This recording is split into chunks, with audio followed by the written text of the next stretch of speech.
अफगान तालिबान को दोबारा गारों में धकेलने की सलाहियत रखते हैं। अगर तालिबान हुकूमत अफगानिस्तान को तबाह करना चाहती है तो फिर जो होना है हो। ज़रूरत पड़ी तो तूरा बूरा जैसे मकामात पर शिकस्त देकर लोगों के लिए मिसाल बना देंगे। वज़ीर दिफा ख्वाजा आसिफ का दो टोक पैगाम। एक बयान में कहा, अफगान तालिबान सिर्फ अपने नाजायज़ इक़्तिदार को बरकरार रखने की कोशिश कर रहे हैं। सल्तनतों का कब्रिस्तान सिर्फ अफगान अवाम के लिए कब्रिस्तान है।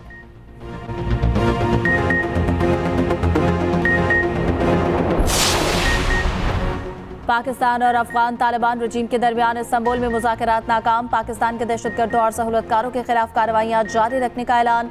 वज़ीर इत्तलात तातार ने बातचीत बेनतीजा रहने की तस्दीक कर दी। कहा, पाकिस्तान ने दहशतगर्दों के खिलाफ ठोस और नाकाबिल तरदीद शवाहिद पेश किए। अफगान तालिबान ने इल्ज़ाम तराशी, टाल मटोल और हीले बहानों का सहारा लिया। अफगान तालिबान अफगान अवाम को गैर ज़रूरी जंग में धकेलना चाहते हैं। कतर और तुर्की की दरख्वास्त पर पाकिस्तान ने अमन के लिए एक और मौका दिया।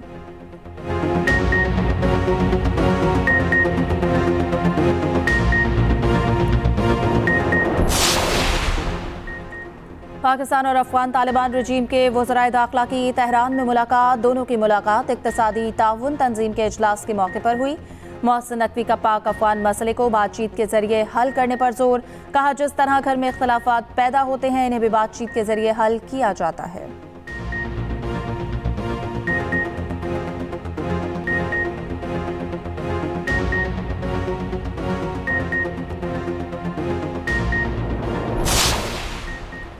अमरीकी सदर डोनाल्ड ट्रंप कहते हैं कि पाकिस्तान के वज़ीर आज़म एक बेहतरीन इंसान है। पाकिस्तान के फील्ड मार्शल भी अजीम शख्सियत और ज़बरदस्त फाइटर हैं। पाक भारत जंग में 7 तैयारे मार गिराए। जनूबी कोरिया के साथ मुआहदे को जल्द हतमी शक्ल दी जाएगी।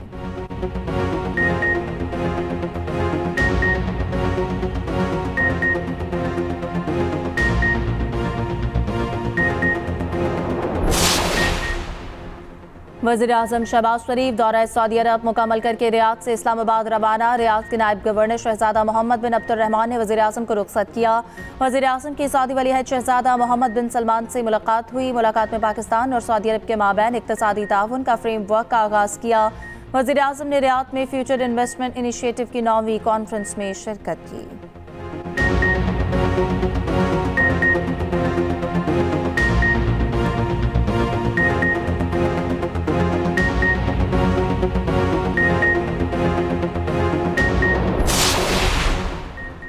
आज़ाद कश्मीर सियासी बहरान का शिकार। वज़ीर आज़म आज़ाद कश्मीर के खिलाफ तहरीक अदम एतमाद पर पीपी और नून लीग डेडलॉक खत्म।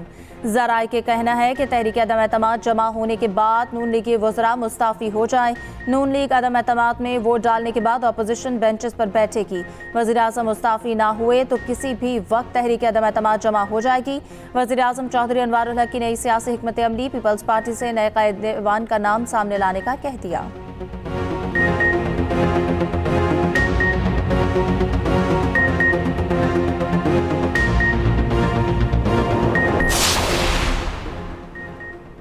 पीटीआई ने केपी असम्बली से सेनेट की खाली निशस्त पर जेयूआई से ताउन मांग लिया। पीटीआई वफ्द की मौलाना फजलुर रहमान से मुलाकात। वफ्द की पार्लियामेंट में अपोजिशन को मुत्तहिद करने के लिए किरदार अदा करने की अपील। महमूद खान अचकज़ई के बतौर अपोजिशन लीडर नामजदगी पर इत्तफाक।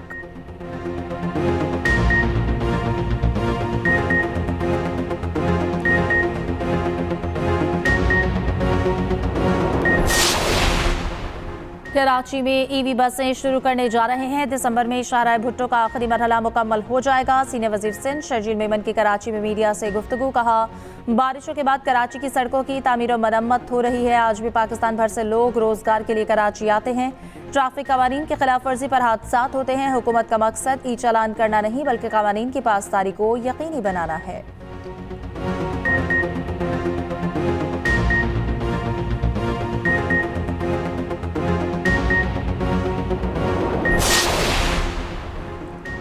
पाकिस्तान मॉन्यूमेंट पर तुर्की के नेशनल डे के हवाले से तकरीब। चेयरमैन वज़ीर आज़म यूथ प्रोग्राम राना मशहूद अहमद और तुर्की के सफ़ीर ने यादगार शहदा पर फूल रखे।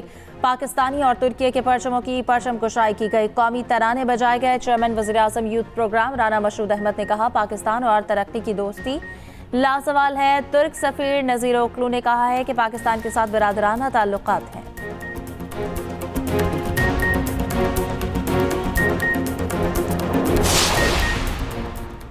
पंजाब हुकूमत ने खैबर पख्तूनख्वा का एक और फलाही मंसूबा कॉपी पेस्ट किया। मुशीर इत्तलात खैबर पख्तूनख्वा बैरिस्टर सैफ कहते हैं कि पंजाब हुकूमत सिर्फ तशहीर में तरक्की करती नजर आती है, अमली मैदान में पंजाब दीगर सूबों से पीछे है।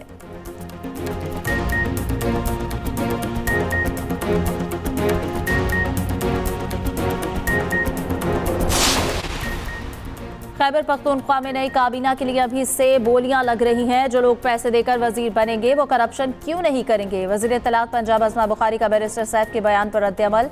कहा, पंजाब में 50 से ज्यादा मंसूबे मरियम नवाज की हुकूमत मुकम्मल कर चुकी है। नवाज शरीफ के हेल्थ कार्ड पर अपनी मोहर लगवाने वाले हमें किस मुंह से कॉपी पेस्ट के ताने दे रहे हैं।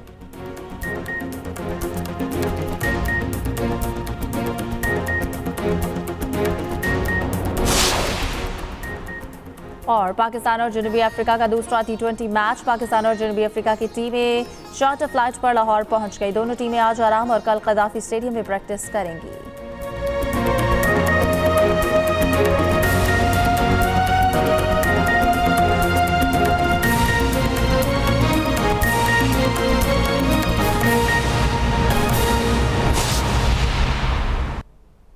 वज़ीर बल्दियात से नासिर हुसैन शाह इस वक्त कराची में तकरीब से खिताब कर रहे हैं। लेकिन हम उसको चेक करते हैं और इससे जाहिर है कंस्ट्रक्शन पे होगा कि कोई वहाँ पे कोई बिल्डिंग या कोई और ना बनाई जाए, लेकिन जो तरक्याती काम है, जो लोगों की फलाह और बहबूद का काम है, उसको चेक करते हैं। वो ज़रूर उसमें इजाज़त होगी और मैं इंशाल्लाह वो काम जो है उनको कहते हैं।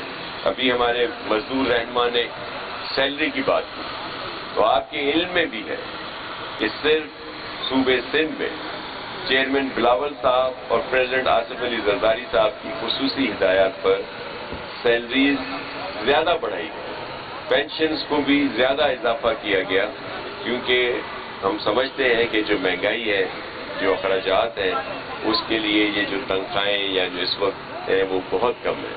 चेयरमैन साहब तो और ज़्यादा बढ़ाना चाहते थे, लेकिन आपके इल्म में है कि इशूज़ हैं, फाइनेंशियल चीज़ें सामने आती हैं, इस वजह से उतनी ज़्यादा नहीं बढ़ी। लेकिन फिर भी अगर आप कंपेयर करेंगे तो दीगर सूबों के कंपैरिजन में, मुकाबले में सिंध में तनख्वाहों का जो तनासुब बढ़ाया गया वो ज़्यादा हुआ है। लोकल गवर्नमेंट और मिनिमम वेजेस का इशू भी हल हुआ है। लोकल गवर्नमेंट में आप सही कह रहे हैं, क्योंकि जो हमारी लोकल काउंसिल्स हैं उनमें उनके ओजेटी में या जो उनको तनख्वाहों की मद में जो फंड्स मिलते हैं उनमें इजाफा अभी नहीं हुआ। तो मैंने आकर उसके लिए सईद गनी साहब ने भी कोशिश की थी और मैंने भी चीफ मिनिस्टर साहब से रिक्वेस्ट की है, जो यहाँ पे प्रोविंशियल फाइनेंस कमीशन बना हुआ है जो हमने यहाँ कायम किया था, उसकी मीटिंग भी बुला रहे हैं और तमाम टाउन्स में तनख्वाहों में जो इजाफा हुआ है या जितनी काउंसिल्स हैं उनका अलहदा से उनको हम सपोर्ट करेंगे ताकि सबको वो ये इजाफी तनख्वाहें जो है वो दे सकें। और फिर और भी इशूज़ हैं, कवानीन को बेहतर बनाने की भी कोशिश की जा रही है। आप सबका बहुत शुक्रिया। पाकिस्तान जिंदाबाद। जी जी।